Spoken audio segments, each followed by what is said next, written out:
안녕하세요. 캐나다 월급쟁이 재테크의 짠준마입니다. 오늘은 제가 연금 Q&A 영상을 준비를 했는데요. 많은 댓글들이나 아니면 가끔 이메일 주셔가지고 질문해 주셨던 구독자분들이 많이 계셨어요. 그래서 그거에 대해서 좀 한번 추려서 제가 설명을 드리려고 하고요. 그 전에 먼저 제가 1000명이 달성이 됐어요. 그래서 축하해 주셨으면 좋겠고요. 그럼 바로 Q&A 영상 시작하도록 할게요. 일단 첫 번째, 연금 받을 나이에, 그러니까 즉 65세에 고국이나 삼국으로 돌아갈 경우 연금을 못 받나요? 라는 질문을 또 생각 외로 많이 해주셨어요. 일단은 기준을 말씀을 드리면 20년 기준으로 어디를 가시든 받으실 수가 있으세요. 그런데 20년이 안 된 경우에 캐나다에서 거주했던 기간이 만약에 뭐 15년이다 이러시면은 캐나다를 거주자를 20년 되실 때까지 유지를 하셔야 돼요. 그래야 그 연금을 만약 그 이후에 삼국으로 가셨을 때 받으실 수가 있게 되는 거예요. 그리고 그렇게 그냥 심플하게 이렇게 생각하시면 되세요. 그리고 두 번째, 연금 65세부터 수령 가능한가요? 라는 질문을 또 많이 주셨었어요. 근데 왜냐면 이게 제가 67세 그 트루도 정부 전에 하번가? 그 사람이 67세로 늘렸거든요. 그래가지고 그거를 제가 잘못 올린 거예요. 그래서 정정을 앞에 제목에 했는데 그래도 좀 헷갈리셨던 것 같아요. 죄송하고요. 요거 다시 정정해서 말씀을 드리면 연금은 지금 현재 캐나다는 65세부터 수령 가능하십니다. 근데 언제부터 바뀔지는 모르겠어요. 정권에 따라서 달라지는 거니까요. 그리고 세 번째, 캐나다 산 연수 계산하는 거를 또 많이 헷갈려 하시기도 하셨던 것 같아요. 첫 번째로 설명을 드리면 일단 6개월 이상 해외 거주 시 거주년에 포함되나요? 라는 질문을 주셨는데요. 기본적으로는 거주년에 포함되지 않습니다. 라고 답을 드릴 거예요. 하지만 만약에 내가 거버먼트에서 일하는 파견직 공무원이라던가 아니면 큰 회사의 파견직 직원이라던가 아니면 군인이라던가 이런 예외적인 경우에는 내가 만약 6개월 이상 제3국에 거주하더라도 그 캐나다에 거주하는 것과 동일한 거주 연도를 인정을 해주고 있어요. 이런 부분들 참고하시면 될 것 같고요. 다음에 또 많이 질문 헷갈려 하셨던 게 저는 잠깐 관광 비자로 들어왔다가 이렇게 학생 비자 받아서 생활하다가 이렇게 되신 경우들이 많으시잖아요. 그러면 그냥 기본적으로 심플하게 생각하시면 되세요. 내가 텍스를 납부한 그 자료를 신고한 그때 되는 때부터 된다라고 좀 기본적으로 이렇게 생각을 하시면 되세요. 그래서 내가 아무리 그러니까 여행으로 여기 잠깐 템퍼러리 그 비자죠. 비지터 비자를 왔다 갔다 아무리 하고 그다음에 그거를 1년 동안 늘리고 이렇게 1년 이상 살았다고 해가지고 이거를 거주 연도로 그러니까 이거를 인정을 받으시기는 어려우세요. 그러니까 그런 점 한번 생각해 보시면 되고요. 그러니까 내가 취업 비자를 받아가지고 왔다. 그러면서 저는 그럼 취업 비자 받아가지고 그때부터 계속 그걸 내시잖아요. 텍스를. 그럼 그때부터 인정이 되시는 거예요. 그렇게 생각을 하시면 돼요.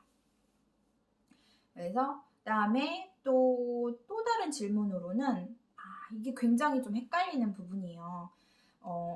캐나다에서 5년을 일하신 거예요. 그러면 내가 그 CPP 납부했는데 받을 수 있나요? 라는 이런 질문이에요. 네. CPP 받으실 수 있습니다. 근데 요게 헷갈리는 부분이 뭐냐면은 근데 5년 가지고는 안 되지 않나요? 이렇게 물어보실 수가 있으세요. 근데 그게 헷갈리시는 거예요. 왜냐면 그 OAS라는 내가 얼마나 캐나다에서 거주했냐라는 기준으로 연금을 이게 주는 그런 부분이 있는데 그런 부분에 해당하는 것과 헷갈리시는 거여서 내가 CPP도 10년을 납부해야 내가 그 혜택을 받을 수 있다고 생각하시는데 그게 아니에요. 그러니까 즉 내가 CPP만 받는다고 생각을 할 때는 내가 3년이 됐든 내가 5년이 됐든 내가 결국 납부한 부분에 있어서는 내가 65세가 되면 공식적으로는 받으실 수가 있으세요. 하지만 내가 60세부터도 신청은 하실 수가 있으세요. 해서 받으실 수가 있으세요. 그렇지만 65세에 받는 것보다는 60세부터 미리 당겨서 받게 되시니까 그거를 조금 더 적은 금액을 아무래도 그 대신 길게 받게 되시는 거죠. 그렇게 생각을 하시면 되세요. 그리고 그러니까 이 부분이 굉장히 중요한 부분이에요. CPP는 10년이나 이런 거주 연도와 전혀 상관이 없다. 이렇게 생각하시면 되고요. 또 다른 또 좀 연계된 질문으로 뭐가 있냐면은 캐나다 그러니까 전체가 아니라 이 CPP 부분을 내가 일시금 받을 수 있나요? 라는 질문을 또 주셨었어요. 근데 제가 이거를 아무리 일시금으로 받는 걸 찾아봤는데 저는 못 찾았어요. 그래서 또 내부적으로 있을지는 모르겠어요. 워낙 케바케인 경우가 많아서 캐나다는. 근데 일단 사이트 상에서는 그런 내용이 전혀 보이지 않았고요. 받을 수 있는 방법으로 아까 말씀드린 대로 60세 아니면 65세에 신청하셔가지고 그걸 받으시면 돼요. 그리고 또 다른 질문으로 제가 한국에서 10년 그 국민연금 납부를 했고요. 캐나다에 거주하면서 지금 20년 연금을 납부하게 되면 제가 한국 연금과 캐나다 연금을 다 받을 수 있나요? 라는 질문을 또 받게 되거든요. 네, 받으실 수가 당연히 이건 있으세요. 그 20년을 캐나다에 살았기 때문에 어디를 가시든 당연히 받으실 수가 있고 캐나다 한국 연금도 당연히 다 수령 가능하세요. 근데 여기서 조금 더 자세하게 설명을 드리면 내가 한국 연금을 캐나다에 거주하면서 받게 되면 그 한국 연금도 내 소득으로 그 캐나다에 신고를 하셔야 되고요. 이런 경우에 만약에 내가 제3국인 한국에 가서 산다 이럴 경우에는 캐나다에서 연금을 보내줄 때 미리 텍스를 떼고 일부 떼고 그 다음에 보내주게 된다는 거 조금 기억하고 계시면 될 것 같고요. 그리고 또 다른 질문으로 흔히 할 수 있는 게 저는 뭐 한국에서 연금 5년 들었고요. 캐나다에서도 뭐 5년만 거주했어요. 그리고 65세가 됐어요. 만약 예를 들어서 그렇다고 하면은 캐나다에서 연금 받을 수 있나요? 네, 받으실 수 있으세요. 그 한국에서 연금 그 부분 5년을 하셔가지고 어떻게 되냐면 그 거주 년수가 10년이 돼야 되는데 그 한국 걸로 채울 수가 있어요. 이건 왜 채울 수가 있냐면 협정이 맺어져 있는 나라이기 때문에 가능하세요. 그래서 그 5년의 부분, 40년 중에 해서 5년에 해당하는 그 부분만 캐나다에서 받으실 수가 있게 되는 거예요. 이것도 당연히 아까 말씀드린 대로 OAS라는 부분에 대해서만 말씀을 드리는 거예요. 요거는 왜냐면 OAS에 해당하는 어떤 룰이거든요. 그 10년, 20년을 살아야 된다. 이런 부분이 있고 설명을 해드리고요. 그 다음에 또 다른 질문으로 TFSA 현금으로 돈을 찾을 경우에 내 연금 수령액에 영향을 주나요? 라는 질문도 하시거든요. 네, 아니에요. 주지 않아요. 전혀. 이건 100% 영향을 주지 않아요. 왜냐? 간단하게 설명을 드리면 이 TFSA라는 돈은 이미 내가 일을 하고 텍스를 다 낸 돈을 지금 제가 그 TFSA라는 텍스를 더 내지 않아도 되는 그 계좌에 넣어놓은 거예요. 그래서 내가 본 원금은 당연히 뭐 이자를 안 내는 건 당연한데요. 그 TFS는 텍스 프리잖아요. 그래서 내가 거기서 뭐 수익을 10,000불을 냈다고 하더라도 그 10,000불에 대해서 세금이 없는 계좌인 거예요. 굉장히 좋죠. 그렇게 잘 생각하시면 되고요. 네, 두 번째, 이거에 반해서 RRSP라는 계좌가 있는데 여기 현금을 찾을 경우에 연금 수령액에 영향이 가나요? 라는 또 질문을 주실 수도 있어요. 이거는 네라고 대답할 수 있고 아니요라고도 대답할 수가 있어요. 왜 그러냐? 이 RRSP를 도대체 얼마나 현금화 시키느냐 이것도 또 중요하고요. 그 다음에 내가 얼마의 소득을 가지고 있느냐 현재 이런 것들이 다 복합적으로 연결이 되어서 이게 연금에 영향을 주게 되어 있어요. 그래서 만약에 그러니까 아니요 영향을 주나요? 아니요라는 답변에서는 뭐 다른 수입도 없으시고 RRSP에서 돈을 정말 뭐 1년에 2,000불, 1,000불, 2,000불만 꺼내셨어요. 다른 소득 전혀 없으세요? 이러면은 영향을 안 줄 거예요. 예를 들면. 그런데 그런 게 아니고 뭐 저는 이번 해에 뭐 3만 불을 5만 불을 꺼냈어요. RRSP에서. 그러면 영향이 당연히 가게 돼요. 왜냐면 내가 수입이 5만 불이 된 거랑 똑같거든요. 이거는 왜 이렇게 되느냐 또 궁금하시잖아요.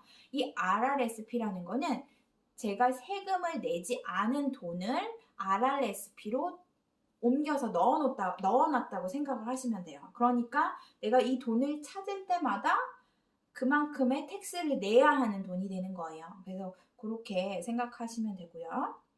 그 다음에 또 많은 질문으로 내가 자산을 뭐 보유하고 있어요. 자산이라 하면 이제 일단은 뭐 콘도든 내가 뭐 콘도를 만약에 뭐 세 채를 가지고 있는 거예요. 하나에 살고 계시고 이미 이제 2개의 렌트를 주고 있는데 그렇다 그러면 2개 렌트를 주고 계시면 뭐 2,000불 소득이 있으세요. 그럼 4,000불 한 달에 소득이 있으세요?